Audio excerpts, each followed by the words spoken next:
네, 감사합니다. 우리로 하여금 주일 오후에 모여서 함께 또 찬양하며 기도하며 그 말씀을 나누게 하시니 주님 참으로 감사합니다. 우리의 찬양과 기도가 하나님께 상달되어지고 또 응답의 역사가 말씀으로 우리 가운데 다가오는 귀한 시간 되어질 수 있도록 인도하여 주시고 우리 모든 성도들이 그 힘으로 이 한 주간 살아갈 능력을 얻는 저희가 될 수 있도록 인도하여 주시옵소서. 예수님의 이름으로 기도합니다. 아멘. 이제 이 아브라함으로 시작되는 하나님 나라에서 두 번째 오직 믿음으로 저희가 함께 보고자 합니다. 성경에서 우리 창세기부터 우리 요한계시록까지 가장 중요한 것은 바로 믿음이죠, 그렇죠? 믿음이 우리가 전부라고 이야기할 수가 있습니다. 갈대아 우르를 떠나는 것도 뭐예요? 믿음이죠. 믿음이 있으니까 우리가 아는 것처럼 정말 먼 나라, 또 문명국에서요 미지의 국가, 목축업을 하는 그런 저개발 국가로 아브라함이 이동하는 거잖아요. 뭐 우리로 하여금 뭐 자주 비유하지만 갑자기 여기 있는 모든 삶을 정리하고 아프리카 이 초원으로 가시겠습니까? 네? 뭐 산업도 없고 아무것도 없고 그것으로 이동하는 것 자체가 힘든데 그럼에도 불구하고 아브라함은 뭐예요? 하나님을 향한 믿음을 가지고서 갈대아 우르를 떠났습니다. 자녀를 주겠다. 이것도요. 불임부부였잖아요. 그렇죠? 그런데도 자녀를 주겠다. 이것도 믿음입니다. 땅을 주겠다. 그러니까 단순히 그 가나안 땅으로 가는 것이 아니라 그 눈으로 보이는 모든 땅을 발로 밟는 모든 땅을 너와 내 자손에게 주겠다. 그러니까 믿겨지지 않는 하나님의 말씀이지만 노아가 믿은 것처럼 또 창조를 믿은 것처럼 아브라함도 하나님을 믿는 거죠. 그러니까 우리가 하나님을 믿는 것과 사람을 믿는 것의 차이가 좀 있습니다.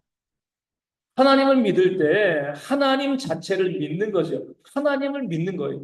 그러니까 뭐가 믿어져요? 하나님의 말씀이 믿어지는 겁니다. 우리 말씀을 가지고 이 말씀이 사실인가 아닌가 가능한가 가능하지 않는가 말씀으로 따지는데 우리 말씀을 믿기 이전에 뭐예요? 하나님을 믿는 겁니다. 하나님을 믿으니까 그 하나님의 말씀이 믿어지는 거죠.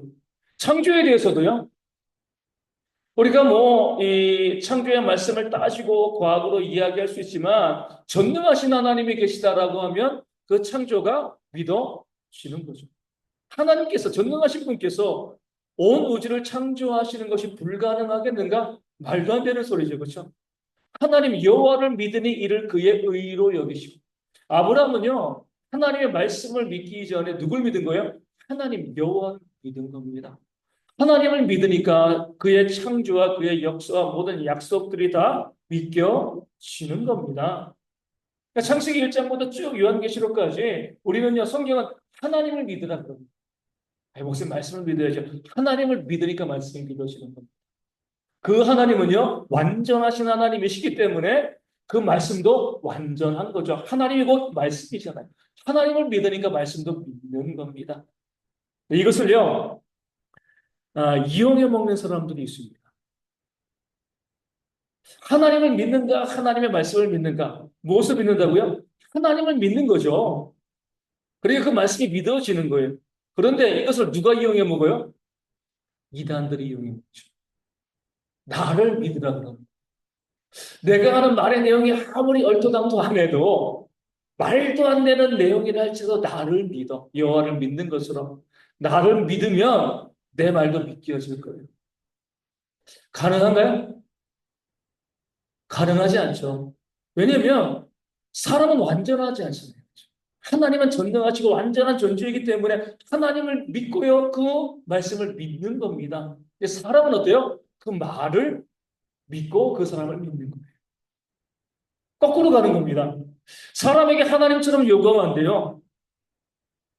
나를 믿어. 나 믿지. 그 믿음 가지고 우리 결혼하고 그 다음에 후회하시는 분들이 얼마나 많이 있습니까? 그 사람 믿었는데 어때요?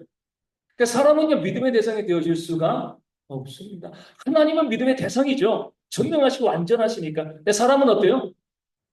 그 사람의 말을 통하여서 그 사람의 참인가 거짓인가를 우리가 분별해 낼 수 있는 겁니다. 그 사람 자체를 우리가 철석같이 믿으면요, 반드시 배신당하고요. 반드시 실망할 수밖에 없습니다. 그러니까 우리 믿음에 있어서 사람과 하나님을 따로 해야 되는데 이단들은 성경을 가지고서 하나님을 믿는 것처럼 나를 믿어. 내가 너희에게 요구하는 모든 것은 다 옳은 거야. 그러니까 자신을 믿으라고 이야기하는 것 자체가 내가 하나님의 위치에 올라갔다라고 뭐예요? 주장하는 교만이 되어지는 겁니다. 사람은요, 그 믿음의 대상이 아니죠. 그러니까 사람은 뭐의 대상이에요? 사랑의 대상입니다. 사람은 의지할 수 있는 대상이에요, 아니에요? 아니죠. 가장 많이 실패하는 게 이거예요.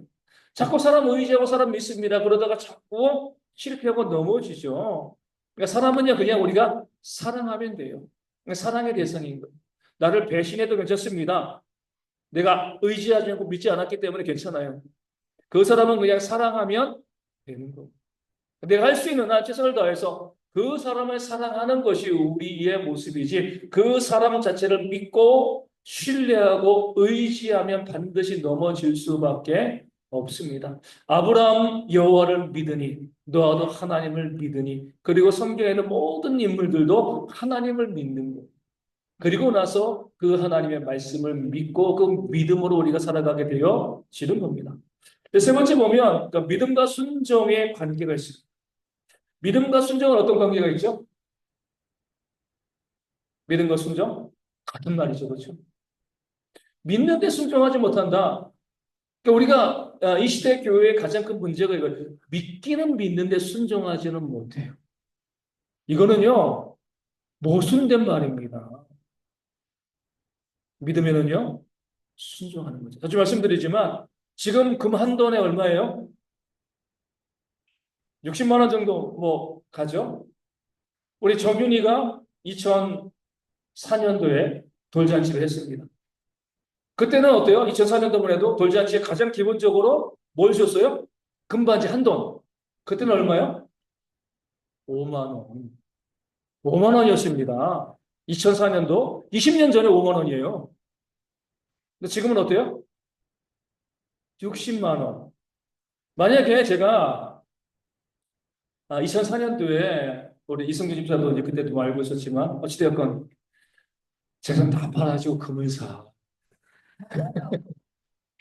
20년, 20년 뒤에는 이거 그만돈 60만 원대. 근데 정말 믿으면 어떻게 쓸까요? 샀죠. 근데 그렇게 이야기해도요, 안 사요요? 안 믿으니까. 그걸 어떻게 믿어요? 그러니까 믿음과 순종은요, 따로 떨어질 수가 없어요. 나는 믿는데 순종하지 않아요. 이거는요, 자기 기만입니다. 그럴 수 없어요. 믿으면은요, 순종하게 되어지는 거죠. 아브라함의 믿음은 어디에서 드러났어요? 그 이삭을 모리아 산 위에서 번제로 바치는 것에서. 아브라함은요, 자기의 아들을, 그 번제는 뭐예요? 이 재물을 각을 뜨는 거예요, 칼로. 그리고 완전히 불태워버리는, 그 온전한 헌신을 상징하는 제사가 바로 번제가 되어지는데, 하나님께서 그 아들, 백세에 얻은 사라와 사이, 아담과, 아브라함과 사라 사이에 하나밖에 없는 그 아들을 어때요? 번제로 바치라. 할 수 있겠습니까? 어떻게 보면 하나님께서 왜 이렇게 명령하셨지? 하나님은 그런 분이 아닌데 이런 생각이 들 수도 있습니다. 근데 아브라함은 어떻게 했어요? 여호와를 믿으니 그 말씀 가운데 순종을 했어요. 어떤 것을 믿었어요? 하나님을 믿으니까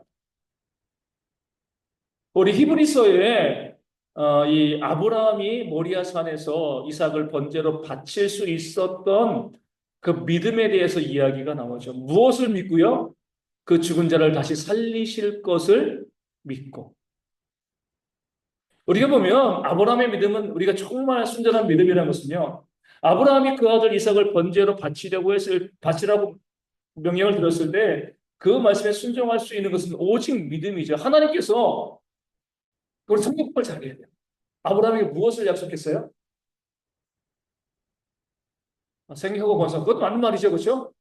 내 자손이 하늘의 별과 같이 바다의 모래같이 원래는 없습니다. 뭐에 땅에 티끌과 같이. 바다가 안 보였으니까 그때는 하늘의 별과 같이 땅에 티끌과 같이 많게 해주겠다. 그 자손은 누구로 의미하는 거죠?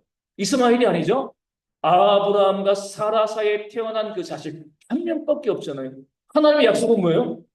야, 너 자손 이삭을 통하여서 네 자손이 하늘의 별과 같이 이 땅에 티끌과 같이 많아질 거야.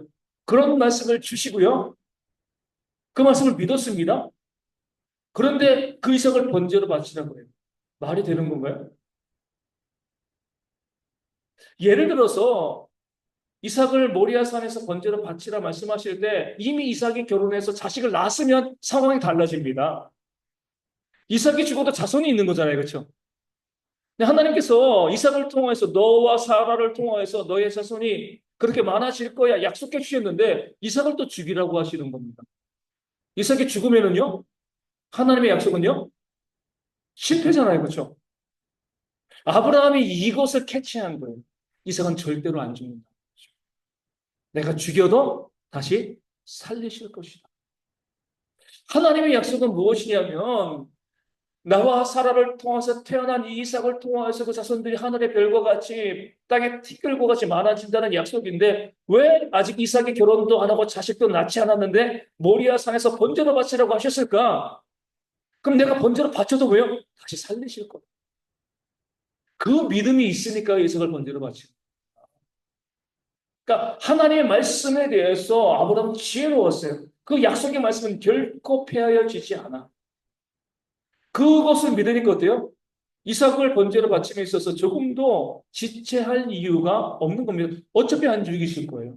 그러니까 여호와 이레 하나님으로 이 양의 뿔이 이제 뿔이 걸려가지고 수풀에 있는 거 그건 몰랐겠지만 어찌되건 이삭은 안 죽어. 하나님의 약속이 있으니까. 그 사실을 믿으니까 이삭을 데리고 모리아 산으로 올라갈 수가 있었던 말씀을 잘 보면은요. 그 말씀을 통하여서 우리가 하나님께서 원하시는 믿음이 무엇인가를 발견할 수 있고요. 그 말씀 가운데 우리가 믿음으로 순종할 수 있게 되어지는 겁니다. 믿으면 순종하게 되어집니다. 근데 우리 가운데 문제는 뭐예요? 선택적인 순종이 있다는 거예요. 선택적입니다. 사람을 아까 말씀드린 것처럼 이 사람을 기만하는 겁니다. 하나님의 말씀이 딱 100가지가 딱 있다고 치면 그 중에서 한 3가지 정도 순종을 해요. 그럼 뭐라고 생각해요? 나는 순종하고 있어. 3가지 순종했으니까. 97가지는 불순종해요. 근데 3가지 순종하고 있잖아. 이게 뭐가 문제가 돼? 난 순종하는 삶을 살고 있어. 이거는요, 우리가 우리 스스로를 속이고 기만하는 겁니다. 하나님께서 우리 가운데 믿음과 순종을 말씀하실 때 우리 영어로 이야기하면 뭐예요? all or nothing. 전부냐 하나도 안. 썸이 아닙니다. 어느 정도. 이게 아니라 전부냐 아니냐. 전부가 아니면 뭐예요? 아니. 근데 우리는 그 일부를 가지고서 몇 가지 순종하고 있으니까 나 순종하고 있고 믿음이 있으니까 내가 구원받았겠지 이렇게 생각을 합니다. 물론 모두 다 순종할 수는 없어요. 하지만 모두 다 순종하려는 마음은 있어야 돼요. 그렇죠? 아예 그런 마음을 갖지 아니하고 그냥 몇 가지 순종하고 순종했으니까 문제가 없어 이렇게 생각을 합니다. 우리가 쭉 보게 되어지면 우리 불교랑 기독교의 차이점은 뭐예요? 부원론에 있어가지고 불교랑 기독교. 네. 물론 가장 중요한 차이죠. 근데 우리가 불교랑 기독교 이렇게 불교는요 아날로그입니다. 기독교는요 디지털이죠. 불교는 뭐예요? 뭐예요? 착한 일을 많이 해요. 기준점이 없어요. 많이 하면 좋은데 극락에 가는 겁니다. 죄를 많이 지으면은요 지옥에 빠지는 거예요. 아날로그니까 어때요? 경계점이 없어요. 시계 쭉 돌아가는데 어떻게 나눌 수 있습니까? 기독교는요 디지털이죠. 일이라 일과 영입니다. 죄가 있냐 없냐 간단합니다. 죄가 많냐 적냐의 문제가 아니에요. 우리가 죄가 많고 적음을 가지고 이야기하다 보면 우리가 그래 죄를 많이 졌으니까 지옥 가겠지 선한 일을 많이 했으니까 천국 가겠지 라고 생각할 수 있지만 이게 얼마나 웃기는 거냐면 아주 단순하게 1부터 100까지 보면 됩니다. 100은 선이고 1은 악이라고 봐요. 그러면은 100에 있는 사람은 어디가 불교 개념으로? 100은 선이고 1은 이 선이 가장 적은 거니까 악이 많은 거. 그럼 100은 어디 가요? 좋은데 극락. 1에 있는 사람은요? 지옥에 가는 거죠. 99도 이해가 좋아요. 99 정도 선을 행했으니까 1 정도 악을 행했으니까 이 정도도 좋은데 이 극락에 가야지. 2는 어때요? 좋은 일 하나 하고 나머지 99 악한 일 했으니까 여기엔 지옥. 쭉 가다가 49, 50은 어떻게 되죠? 극단은 편한데 여기 49, 50 보면 어때요? 조금 더 선을 행했다고 해가지고 좋은 데 가고 조금 더 악을 행했다고 지옥에 가면은요. 얼마나 억울하겠습니까? 아니 왜 나는 쟤보다 조금 더 하나 죄를 더 지었는데 왜 내가 지옥에 가? 이게 1부터 100이니까 그러죠. 수십억으로 나뉘다 보면은요. 어디가 천국과 지옥의 기준점인가 나눌 수가 없습니다. 논리적으로요. 그 불교의 구원과는요. 기준이 없어요. 극단은 이해가 가지만 나눌 수 있는 결국에는 두 곳 중에 한 곳으로 가야 되는 그 중간이 없게 되어지는 거죠. 그러니까 뭐가 나오는 거예요? 윤회가 나오는 거예요. 중간점이 없어. 윤회가 나올 수밖에 없어요. 논리적으로. 그 중간에 있는 사람들 어쩔 수 없으니까 윤회를 이야기할 수밖에 없는 거죠. 우리는요, 너무 간단하죠. 죄가 있냐, 없냐. all or nothing입니다. 있냐, 없냐예요. 우리 다 죄가 있죠. 근데 예수님께서 우리가 받아야 될 죄의 값을, 형벌을 대신 받았기 때문에 죄가 없는 것으로 인정을 해주시는 거죠. 죄가 없는 게 아니라, 그렇죠? 형벌을 대신 받았으니까. 우리는 영이 됩니다. 그 영으로 우리가 구원받는 거죠. 죄가 아무리 많건 뭐 적건 죄가 있으면 지옥이에요. 죄가 없어야지만 우리가 천국에 가게 되어지는 거죠. 순종도 마찬가지입니다. 믿음도 마찬가지. 선택적으로 몇 가지 순종하고요. 나는 믿음 생활 잘하고 있고 나 순종 잘하고 있으니까 내가 구원받겠지라고 생각을 하지만 마지막 심판의 자리에서 우리가 통과하지 못할 수가 있습니다. 주님께서 말씀하시는 것은요. 모두에게 다 순종하라. 다 순종하려고 애쓰라. 그 마음이 우리 가운데 있어야지.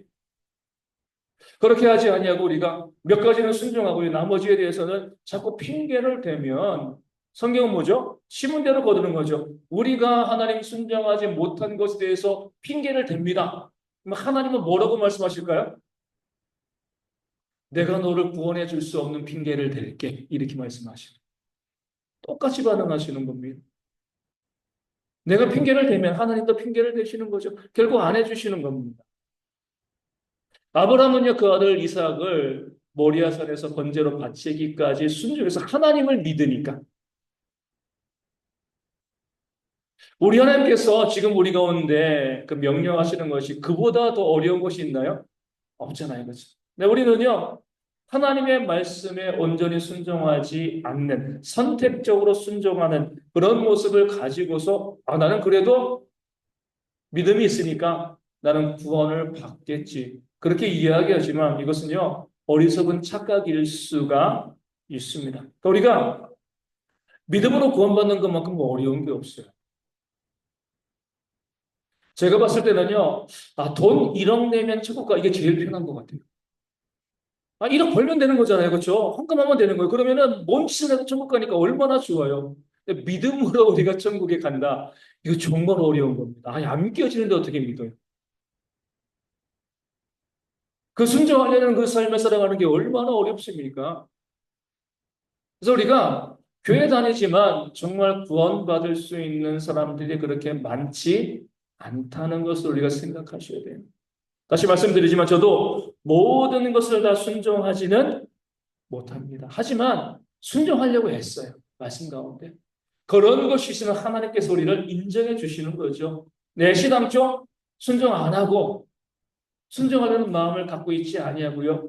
불순종에 대해서 계속 핑계를 대어지게 되면 그것은 아내가 구원받지 못했다라는 증거가 될 수가 있습니다. 젊은이들이 많아서 그렇지만 제가 이제 다른 목사님들과 이야기하면서 많이 힘들어하는 부분 중에 뭐냐면은 성경은요, 우리가 논리적으로 봐요. 논리적으로 보면은요, 그 믿음이 더욱더 풍성해집니다. 무조건 믿으라는 것이 아니죠. 논리적으로 말씀을 보면 믿지 못할 말씀이 하나도 없는 거죠. 앞서 말씀드린 것처럼 기적을 어떻게 믿습니까? 하나님이 전능하신데 그 하나님이 계시면 기적은요 논리적으로 가능한 거죠, 그렇죠? 전능자가 못하실 일이 뭐가 있겠습니까? 그 하나님을 믿지 못하니까 자꾸 기적을 가지고 뭐 비이성적이다라고 이야기하지만 하나님이 계시면은요 기적은 너무나 논리적이고요 너무나 이성적인 것이 되어지는 겁니다. 그러니까 우리가 성경 모든 부분들에 있어서 논리적으로 바라보면 이단들과 다른 종교들의 허점이 보이게 되어지고요. 성경이 얼마나 진리인가, 진실된 말씀인가를 볼 수 있게 되어집니다. 한 가지만 더 보겠습니다. 우리 아들을 주신 이삭의 생애 창세기 21장에서 26장까지 나오게 되어지는데, 이삭은 뭐죠? 하나님으로부터 난 사람이죠. 그렇죠? 사람의 힘으로 낳은 자식이 아니죠. 일부러 그러신 거예요. 아브라함의 나이 몇 세요? 100세. 사라의 나이 90세. 그러니까 임신은 99세, 89세 임신하고요. 딱 1년 지나서 아브라함 나이 100세, 사라의 나이 90세에 이삭이 태어났습니다. 성경에 보면 성경이 참 진리의 책이라는 것이 이삭을 잉태하기 전에 사라의 상태가 어때요? 그래서 이전 번역은 경수가 끊어졌다. 뭐죠? 폐경이 된 거죠. 폐경. 그렇죠? 이 의학적으로, 과학적으로 폐경이 되었으면은요, 아이를 낳을 수가, 잉태될 수가 없는 거잖아요. 그렇죠?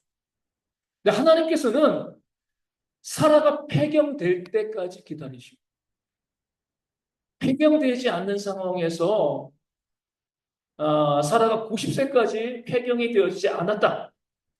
그렇게 해서 잉태가 되었으면은요, 아브라함과 사라가 낳은 거죠. 폐경이 되었으니까 어때요? 불가능한 거잖아요. 그렇죠? 과학적으로, 의학적으로 잉태될 수 없는 상황인데 하나님께서 그 사라에게 잉태케 하신 겁니다. 기적을 베풀어 주신 거죠. 그러니까 약속으로 난 사람이에요. 사람의 힘과 능력으로 낳은 자식이 아니라 하나님의 약속으로 낳은 자식이 바로 이삭이 되어집니다.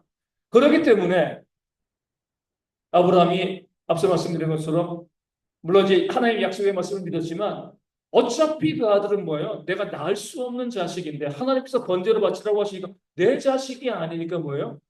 하나님께 기꺼이 드릴 수 또한 있게 되어진 거죠. 이삭이 우리 가운데 말씀해주고 있는 중요한 교훈은 뭐냐면 내 것이라고 생각하면 헌신할 수 없다는 거예요.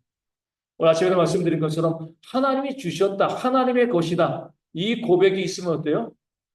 헌신할 수 있고요. 드릴 수 있습니다. 왜 우리가 갖고 있는 것을 남에게 주지 못하는가? 이웃에게 나누지 못하는가? 이유가 뭐예요? 내 거니까. 그러니까 내 것이라고 생각하니까요. 이웃에게 줄 수가 없는 겁니다. 내 것이 아니라고 하면은요. 얼마든지 줄 수가 있죠. 뭐 은행원의 비율 말씀드리지만 내가 은행에 한 100조 정도 있어가지고 은행에 가서 1조 찾으면은요. 은행 직원이요. 나에게 1조를 건네주면서 아까워합니까? 아까워요, 안 아까워요? 아까워하지 않지 자기 돈 아닌데. 내가 은행에 100조 넣고 1조 찾는데 그냥 수표 써가지고요. 그냥 주면 되는 거예요. 가지고 가시라. 근데 누군가 나한테 내 돈 100만 원 내놓으라고 하면요. 아깝죠, 그렇죠? 내 거니까. 1조도 아깝지 않지만 그 은행원에게 네 돈 100만 원 놔줘, 10만 원 놔줘. 그럼 안 줘요. 아까우니까. 내 것이냐 아니냐 정말 중요합니다. 하나님께서 아브라함과 사라에게 자녀를 낳을 수 없는 상황 가운데 그 자식을 주신 이유는요. 니네들 자식이 아니야. 내 거야. 이것을 보여주신 거예요. 그러니까 하나님께 드리는데 아깝지 않은 겁니다. 오늘 우리도 마찬가지예요. 내 것이라고 생각을 하면은요. 아무것도 하나님께 드릴 것이 없습니다. 하나님의 것이라고 생각을 하면은요. 우리가 어떤 것도 드림에 있어서 아깝지 않은 거죠. 그러면서 믿음의 공동체는요, 절대로 사람의 힘을 의지해서는 안 됩니다. 사람을 보내주시는 분도 하나님이시죠. 그렇죠? 하나님께서는 우리 가운데 아브라함과 사라와 같이 똑같이 역사하시는 경우들이 많아요. 불가능하게 될 때까지 기다리시. 불가능하게. 그래야지만 우리는 뭐예요? 하나님이 하셨다라고 고백을 해요. 가능한 상황이면은요, 우리는 저도 그러고 다 내가 했다 그래요. 내 거라고 생각을 해요. 하나님이 역사하시지 않습니다. 불가능하게 되게 만들고 난다. 이스라엘 백성이 출애굽할 때 앞에는 홍해고요, 뒤에는 이집트의 군대가 쫓아오는 거잖아요. 진퇴양난입니다. 말 그대로. 살 수 있는 가능성이 제로죠. 그러니까 홍해가 열립니다. 불가능할 때 하나님께서 우리 가운데 역사를 보여주십니다. 우리는요, 그 믿음을 가져야 돼요. 많은 분들이 가능한 것을 가지고 믿음을 이야기합니다. 근데 가능한 게 무슨 믿음이 필요해요, 그렇죠? 얼마든지 할 수 있는 건데. 이거는 사람의 힘으로 안 돼. 이럴 때 하나님의 역사가 일어납니다. 그때도 우리가 소망을 잃지 않고 하나님을 바라보는 그런 모습이 있을 때 이것이 믿음이고요. 그래서 우리가 그것을 얻게 되어지면 우리는 뭐예요? 하나님이 하셨습니다. 고백할 수밖에 없는 거죠. 아무리 봐도 내 힘으로 한 것이 아니니까, 내 힘으로 된 것이 아니니까 하나님께서 하셨다. 이런 고백이 나오게 되어지는 거죠. 그런 면에서 우리가 지혜가 좀 있어야 돼요. 자꾸 우리가 불가능으로 몰려간다. 사방으로 우겨쌈을 당한다. 그럼 어때요? 우린 기대하셔야 돼요. 절망하는 게 아니라 하나님께서 도대체 어떻게 놀랍게 역사하시려고 나를 이렇게 궁지로 몰아넣으시는가? 이게 우리의 믿음인 거예요. 그 믿음을 가지고 바라보면 어때요? 하나님의 역사가 일어나게 되어집니다. 근데 우리가 조심하셔야 돼요. 뭘 조심하냐면 궁지로 몰려서도 기대와 소망을 가지면 하나님의 역사가 일어나는데 우리 주변에 보면 어때요? 궁지로 몰려가지고요.